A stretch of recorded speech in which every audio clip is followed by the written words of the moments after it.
안녕하세요. 축구 전문 기자 한준입니다. 엔지 포스테코글루 감독이 마침내 답을 찾은 것 같았습니다. 손흥민 선수가 3번이나 골망을 갈랐지만 오프사이드로 취소됐고 또 2차례의 결정적인 슈팅이 골대를 강토하는 지독한 불운 속에 토트넘이 아쉽게 에스턴 빌라에 1대2로 패배했습니다. 2023-2024 시즌 프리미어리그 13라운드 토트넘이 비록 패배했지만 많은 팬들의 격려와 동료를 받을 수 있는 멋진 축구를 보여줬는데요. 이번 경기 대체 토트넘이 패배한 이유는 무엇인지, 손흥민 선수의 플레이는 어땠는지 주요 장면 통해 분석해드리도록 하겠습니다. 토트넘 허스퍼가 뼈아픈 3연패를 당했습니다. 첼시와의 런던 더비 패배 이후 울버햄턴전 패배에 이어 에스턴 빌라전까지 1대2로 패배하면서 승점 26점에 멈춘 채 리그 순위가 5위까지 떨어졌습니다. 이 라운드 직전에 에스턴 빌라가 5위였는데 토트넘을 상대로 승리하면서 승점 28점이 됐고요. 맨시티와 리버풀 이 두 팀의 맞대결이 1대1 무승부로 끝났죠. 그러면서 아스널이 브렌트포드를 꺾고 승점 30점으로 1위로 치고 올라갔고 맨시티 29점, 리버풀 28점, 그리고 에스턴 빌라도 28점이 됐는데 골득 실차에서 밀린 4위가 됐습니다. 다행히 말씀드린 대로 맨시티와 리버풀이 비겼기 때문에 여전히 토트넘이 선두권과의 승점 차이가 그렇게 크게 벌어지진 않았는데요.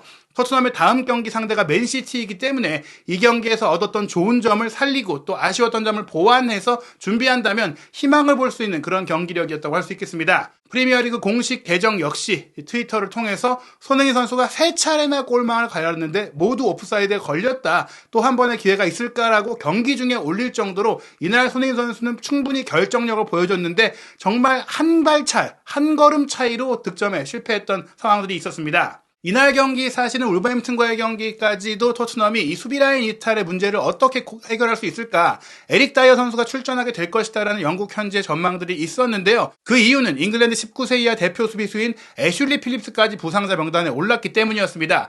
포스테코글루 감독은 하지만 이미 드러난 문제를 그대로 안고 가지 않았는데요. 다이어를 벤치에 두고 풀백인 로얄을 전격적으로 센터백으로 배치하는 선택을 내렸고요. 또 미드필드 라인 역시 비수마, 메디슨, 사르라는 3명의 주전 선수들이 모두 빠진 가운데 벤탄쿠르, 로셀소에 전혀 생각하지도 못했던 브라이언 힐 선수를 메짤라로 기용하는 파격적인 선택을 내렸습니다. 포메이션이 어떻게 구성됐냐면요. 쿨루셉스키, 손흥민, 브레넌 존슨이 3톱으로 나섰고 로셀소와 힐이 메짤라, 벤탄쿠르가 비수마의 자리인 원볼란치를 맡았는데 로셀소가 또 밑으로 많이 내려와주면서 함께 후방 빌드업을 끌어갔어요. 이를 통해서 공을 잘 다루고 소유할 수 있는 데다가 패스 창의성과 시야가 넓은 선수들이 있으니까 센터백 라인의 에메르송 로얄과 벤 데이비스가 사실 후방에서 공을 홀드하고 뿌려주는 데 있었던 약점이 있는데 그 부분을 커버해줄 수 있다 보니 로얄과 데이비스의 문제점도 덜 드러났고, 또 로얄과 데이비스가 풀백 출신이니까 배후 공간 커버가 되잖아요.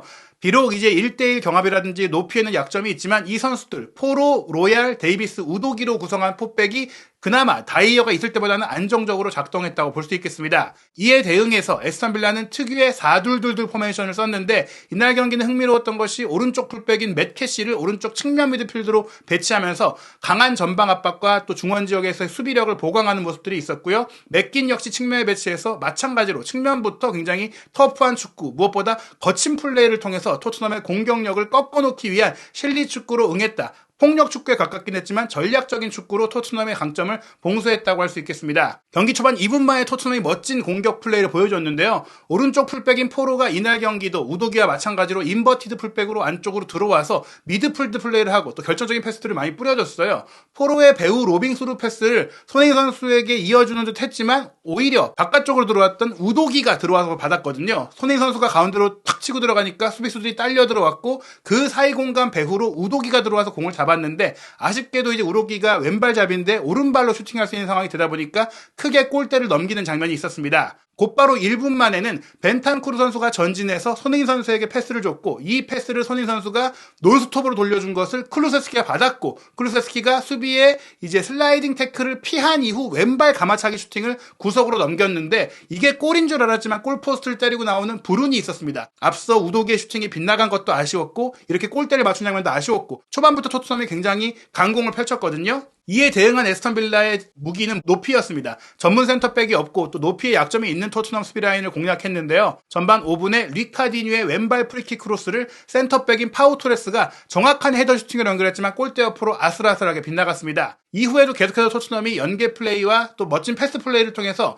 골에 가까운 상황들을 많이 만들어냈는데요. 전반 5분에는 로셀소 선수의 전진 패스를 받은 쿨루세프스키가 감각적인 백힐 패스를 힐에게 내줬고 힐 선수가 이 공을 받아서 문전으로 침투해 왼발 슈팅을 가져갔는데 이 슈팅은 마르티네스 골키퍼의 선방에 막혔습니다. 선방 이후에도 포로가 달려들면서 헤더 슈팅까지 가져갔는데요. 사실은 조금은 이제 혼전 상황이기도 했고 골키퍼가 넘어졌다 일어나는 상황이다 보니까 포로의 헤더가 골대 안으로만 갔더라면 골이 될 수도 있지 않았을까 이런 상황이었는데 헤더가 골대를 벗어나버리는 아쉬운 결정력이 있었습니다. 전반 14분에는 또 한 번 포로 선수가 오른쪽 하프 스페이스 지역으로 들어와서 날카로운 스루 패스를 존슨에게 넘겨줬고 존슨의 컷백이 있었는데 이 컷백이 앞쪽이 아니라 뒤로 쏠리면서 손흥민 선수의 무게중심이 흔들렸어요. 그런 가운데 손흥민 선수가 슈팅까지 해봤지만 본인도 이제 흔들리고 넘어지면서 골대를 크게 넘겼는데 애초에 이제 오프사이드 위치에 있긴 했기 때문에 아쉬운 장면이긴 했지만 계속해서 이 빌라의 높은 수비 라인을 공략할 수 있는 토트넘의 공격이 적중하고 있었습니다. 전반 18분에는 벤탄쿨의 로빙 스루 패스를 포로가 존슨의 위치까지 올라가서 이어받은 이후 컷백을 줬는데 아쉽게도 이 컷백이 이제 수비의 6탄 방어에 잘리면서 손흥민 선수 쪽으로 오지 않았거든요.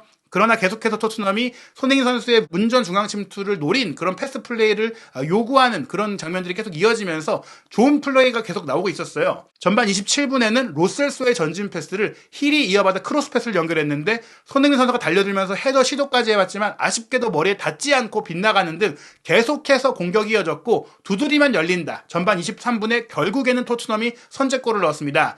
포로가 올린 코너킥이 모두를 통과하고 뒤로 빠졌거든요. 이때 뒤에서 대기하고 있던 로셀소가 그대로 왼발 발리 슈팅을 때렸는데 수비를 맞고 살짝 굴절되면서 골망을 흔들었습니다. 토트넘이 선제골을 넣었기 때문에 경기가 더 쉽게 풀릴 줄 알았는데요. 오히려 선제골을 넣고 나서 조금은 집중력이 흔들린 것 같았어요.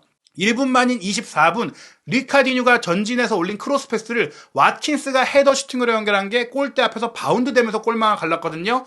VAR 체크를 통해서 간발의 차이로 왓킨스가 이 크로스를 마무리하는 과정 속에 침투할 때 오프사이드 위치에 있던 것이 확인이 돼서 취소가 됐습니다. 토트넘 입장에서 굉장히 다행인 상황이었는데요. 문제는 그 뒤에 토트넘에게는 더 큰 악재가 있었다는 것입니다. 앞서 멋진 스루패스도 연결하고 경기 조율도 해줬고 배우 커버도 잘해주던 벤탄쿠르 선수가 맷캐시의 거친 태클을 당한 이후 그 통증을 이겨내지 못하고 결국에는 32분에 호이비에르와 교체되고 말았거든요. 그리고 이 상황 이후에 결국에는 이제 벤탄쿠르의 이탈로 인한 미드필드 밸런스가 깨졌던 것, 벤탄쿠르와 로셀소의 더블 플레이메이킹과 힐과의 삼각 편대의 패스 호흡이 굉장히 좋았는데 호이비에르가 들어와서 호이비에르도 물론 잘해주긴 했지만 조금 밑으로 많이 처지게 됐고 로셀소가 올라가고 힐이 사이드 플레이를 하게 되면서 미드필드의 장악력과 이제 밀집도가 떨어졌어요. 그런 가운데 토트넘의 플레이도 흔들렸습니다. 무엇보다 이 캐시의 거친 플레이와 같은 장면들이 다른 선수들에게도 많이 나오면서 토트넘의 선수들이 공격을 하다가 삐끗대고 힘이 떨어지고 맥이 끊기는 그런 상황들이 굉장히 많이 나왔거든요. 그런 속에서도 사실은 전반 35분 토트넘이 좋은 기회를 맞이했었는데요.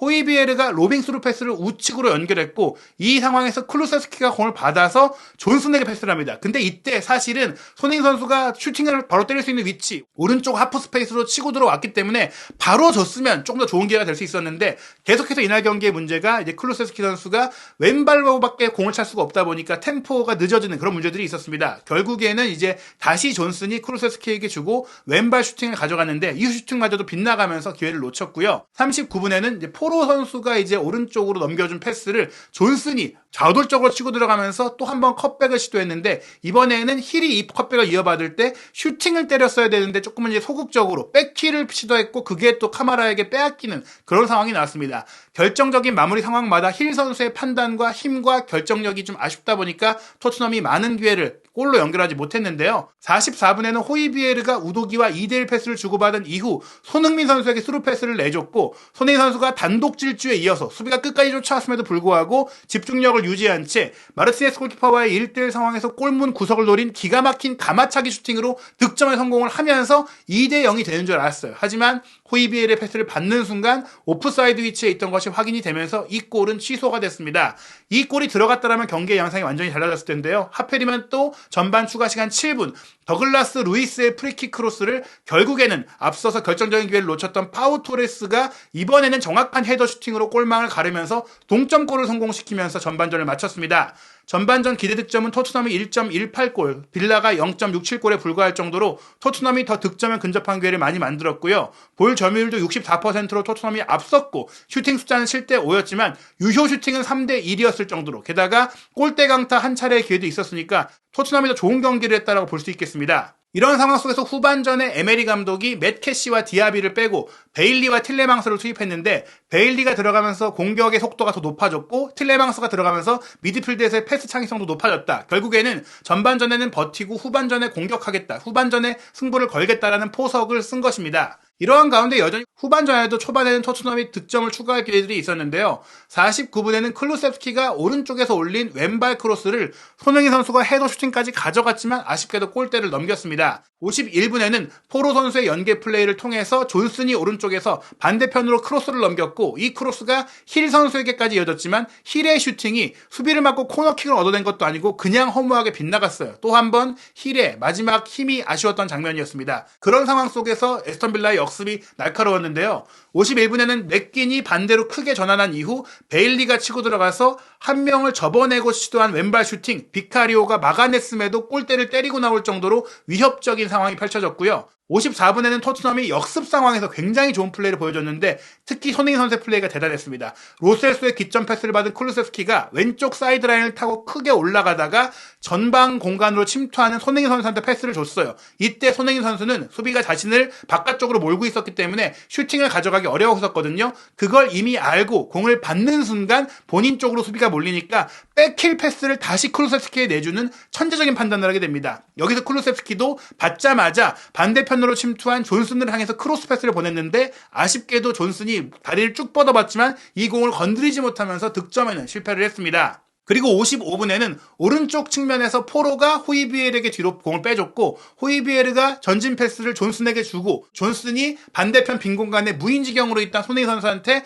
침착하게 내주면서 손흥민 선수가 또 골을 넣습니다. 그런데 이 상황에서 이미 존슨이 호이비에르의 패스를 받을 때 오프사이드 위치에 있던 것이 포착이 되면서 손흥민 선수의 골이 또 한 번 오프사이드로 취소가 되는 상황이 나왔고요. 하필이면 이 장면 이후 토트넘은 아쉽게도 실점을 하고 맙니다. 61분이었는데요. 카마라의 전진 패스를 받은 왓킨스가 틸레망스와 2대1 패스를 주고받으면서 배후로 빠져들었고 틸레망스도 날카로운 수루 패스를 정확하게 연결한 것은 물론 로얄 선수 앞에서 공을 받은 왓킨스도 빠른 타이밍의 슈팅을 구석으로 꺾어 때리면서 2대1로 역전에 성공을 했습니다. 그 이후 토트넘은 계속해서 공격을 펼쳤는데요. 67분에는 힐의 컵백을 받은 손흥민 선수가 공을 어떻게든지 뛰어 올려서 포로에게 연결했고 포로가 이 공을 받아서 바로 슈팅을 때렸지만 마르티네스의 기가 막힌 선방이 나오면서 토트넘은 또 한 번 좋은 기회를 득점으로 연결하지 못했습니다. 이어진 68분 포로의 코너킥은 벤 데이비스가 이번에 기가 막힌 헤더 슈팅으로 가져갔지만 윗그물을 때리면서 계속해서 골운이 따르지 않는 모습이 나왔고요. 70분 에스턴 빌라는 역시 세트피스에서 강했는데